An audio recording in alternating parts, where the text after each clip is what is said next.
Never go to bed angry. What are your thoughts on that one? I hate that one. Yeah. That one drives me crazy. And then when people try to follow that and then they're just more tired, they don't sleep, they have to go to work the next day, and you're just irritable all day. But you know, we didn't go to bed angry. I mean, that's ridiculous. This one's pure garbage. Just, there's so many levels of this that make it garbage, but never go to bed angry. How is that even a realistic expectation? If you expect your marriage to last a lifetime, what is the possibility that in this lifetime, you will never go to bed angry? Well, if you married your best friend, you would never go. I'm just going to go. Even if you married your best friend, you're going to get into some arguments from time to time. There's going to be conflict.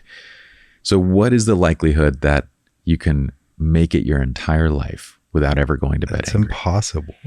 So then why is this such a cliche piece of advice that we hear it constantly when we know it's not even close to a realistic expectation?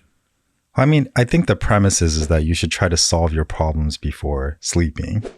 Yes, that's the key word, right? Try to solve it. And I don't even think it's like if you were to take it this way, never go to bed angry is really more like try to resolve problems when they happen. Done. It's not about when you're going to bed.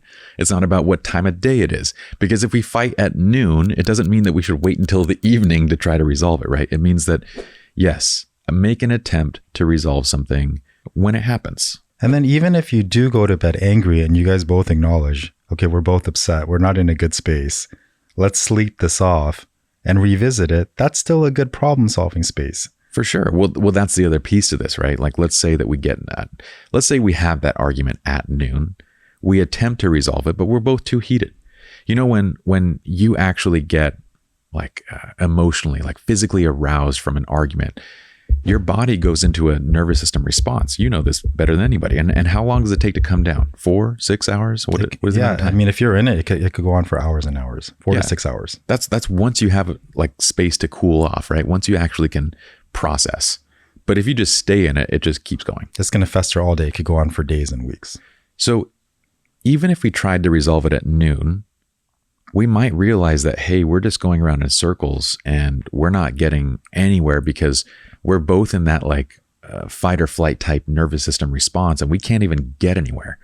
And you realize that we need to take a break. And that break can be 6 hours, 8 hours before both of you had time to calm down. Now, let's say that we had that argument at night, but we believe that we should never go to bed angry. Then what are we going to do? We're going to just continue fighting through the night. We are going to stay up all night if necessary until we resolve this problem. And then the next day, well, if you have children, that's going to be a cluster F. We know we have work and other obligations, and it's just going to impact that. And then you're going to be even more aggravated and more likely to be upset with one another. Because why did you keep me up all night? That's crazy, right? You're tired, you're mad, your nervous system is on like high alert, you're not sleeping, and then now you got to take care of responsibilities. It's going to just make you more irritable and you're probably going to fight more. Well, that's exactly what we see in clinical experience, right? From case studies to clients, the people that genuinely believe you should never go to bed angry, they stay up, they fight, and they make the problem worse. That is the most common scenario for this. Well, the other thing too, like you brought up, is like if you're fighting at noon and you have 6 to 8 hours to kind of cool off, that gives you time to be introspective. For sure. And just be like, what is my contribution to what took place? And I want to take ownership of that before I engage with my partner. And now you're just in a much healthier space. So on this one, it seems like, well, I'm personally tossing 90% of this out. And I'm going to keep the 10% that is, you should attempt to resolve arguments when they happen. If that's not possible, take a break, come at it in a healthier space, whether that's today, whether it's tomorrow, it's fine. Yeah. And then instead of never go to bed angry, it's let's be introspective before we sleep and we'll revisit it tomorrow. But we get that that's not like nearly as easy to say in a wedding speech, you know. Oh, but in a wedding toast, nobody wants to be like, okay, be introspective and take 6 hours and no. Just never go to bed angry. Never go to bed angry. Great. Love conquers all. A toast. You guys are going to make it last forever. To the bride and because you guys are best friends.